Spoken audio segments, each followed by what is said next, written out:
Assalamualaikum warahmatullahi wabarakatuh. Alhamdulillah, wassalatu wassalamu ala rasulillah. Amma ba'du. Inda dzikri salihin tanzilur rahmah. Ketika orang-orang soleh dikenang, maka akan menurunkan rahmat Allah subhanahu wa ta'ala. Semoga bersamaan dengan turunnya rahmat ini, hajat-hajat kita dikabulkan oleh Allah subhanahu wa ta'ala, urusan kita dimudahkan, dan kita selamat dunia akhirat. Amin ya rabbal alamin. Dengan kerendahan hati, yang belum subscribe harap subscribe.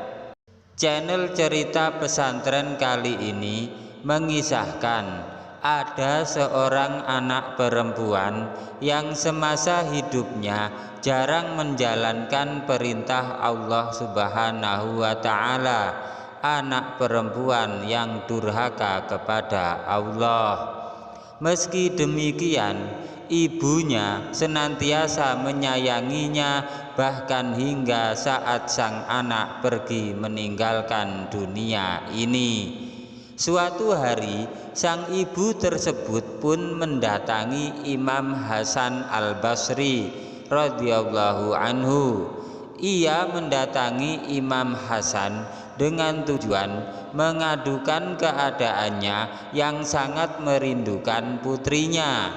Ia berkata, "Putri saya sudah meninggal dunia dan saya ingin menemuinya dalam mimpi," kata ibu.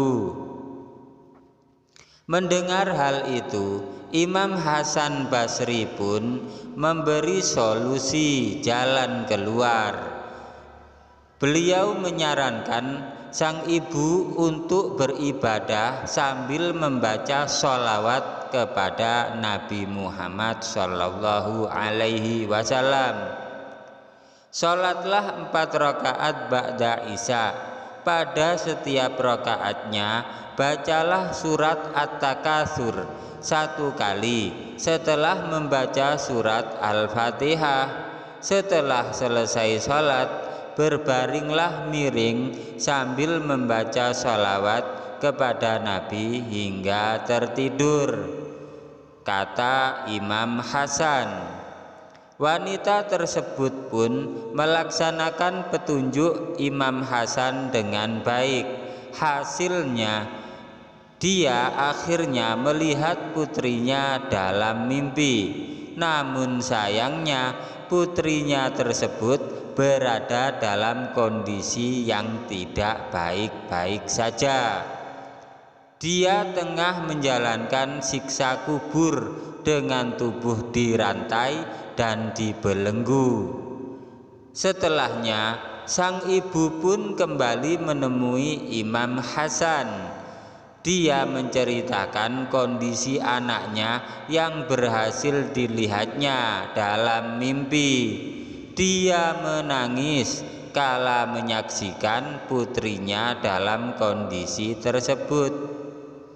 "Syekh, apa yang harus saya lakukan?"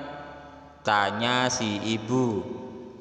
Mendengar hal itu, raut muka Imam Hasan menjadi muram karena sedih. Selanjutnya beliau menyarankan, "Bersedekahlah untuknya." Wanita itu melaksanakan sarannya.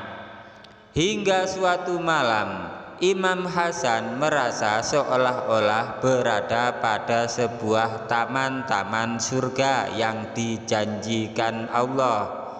Di taman itu terdapat singgasana yang diduduki oleh gadis cantik yang mengenakan mahkota dari cahaya. Gadis itu menyapa Imam Hasan. "Apakah Anda mengenaliku?" kata gadis itu. Imam Hasan menjawab, "Tidak." Si gadis kembali berkata, "Aku adalah putri dari wanita itu." Mendengar hal itu, Imam Hasan terheran-heran dan sontak tidak percaya. Kemudian berkata, "Tapi ibumu menggambarkan padaku kondisimu tidak seperti ini. Kau dulu tersiksa, kau dulu menderita." "Iya, memang aku dulu seperti itu," kata gadis mengakui. "Lalu berkat apakah kau bisa memperoleh karunia ini?" Imam Hasan bertanya lagi. Si gadis akhirnya bercerita. Dia berkata bahwa dahulu ada 70.000 jiwa yang melewati siksa kubur termasuk dirinya. Dulu kami yang menjalani siksaan itu ada 70.000 jiwa.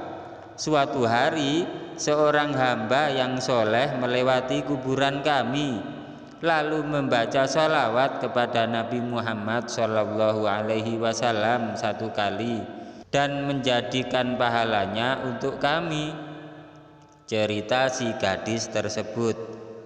Berkat hal itu Allah berkenan membebaskan kami semua, dan sampailah bagianku ini sebagaimana yang Anda lihat, kata gadis cantik tadi. Kisah ini menggambarkan betapa hebatnya keutamaan dari sholawat Nabi, termasuk amal baik lainnya bagi penghuni kubur. Untuk itu alangkah baiknya memperbanyak kiriman doa, memperbanyak sholawat atau amal lainnya yang diniatkan untuk mereka yang telah meninggal dunia. Sebab entah amalan baik mana yang akan menolong seseorang dari siksa kubur. Demikianlah cerita pesantren menceritakan tentang keajaiban sholawat. Yang belum subscribe harap subscribe, like, komen, dan share, bagikan agar channel cerita ini bermanfaat dan terus berkembang. Wabillahi taufiq wal hidayah waridha wal inayah. Assalamualaikum warahmatullahi wabarakatuh.